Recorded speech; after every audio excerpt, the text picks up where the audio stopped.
having enjoyed the fellowship of his company along the way and the in-depth teachings as you go.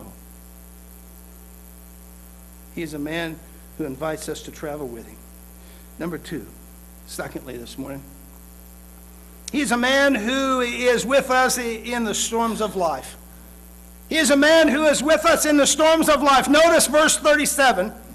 Verse 37, and a great windstorm arose, and the waves beat into the boat so that it was already filling. It's filling up with water.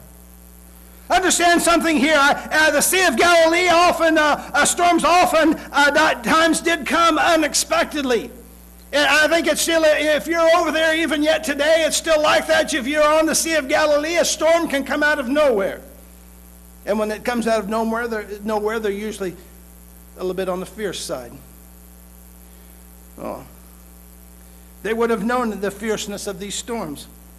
If you live in those kind of areas, you try not to be there when the storms. You don't want to be on that sea, on that lake. It's the same around here, is it not? You don't be on. We know enough not to be on the lake when the storm comes. It can get pretty fierce. Oh, but you know what? There's a spiritual truth there for us. Spiritual truth that we need to see. It's spiritual truth we need to let take root. In life, storms do can and do sometimes pop out of nowhere. Church, you need to understand that this morning. You need to let that take root in your life. Your life is not going to be a bed of roses.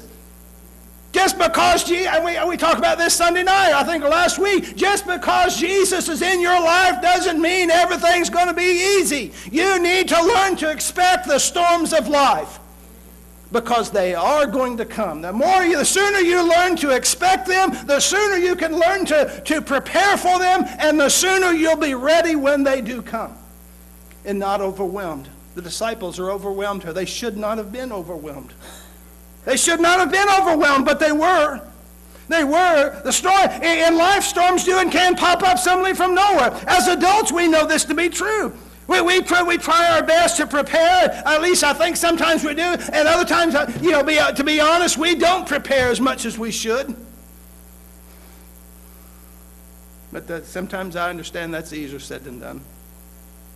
That's easier said than done. Let me ask you this morning. What a great storm, or let me not back up a little bit here.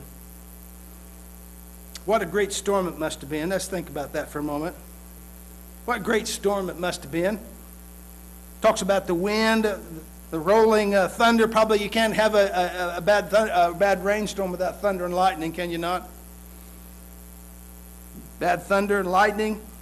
Waves are beating on the ship. Like I said a while ago, us living around the lake, if you've ever been caught out on the lake during the storm, the water starts white capping because of the wind, and if you're not careful, you're not watching what you're doing, you can very easily, get swamped.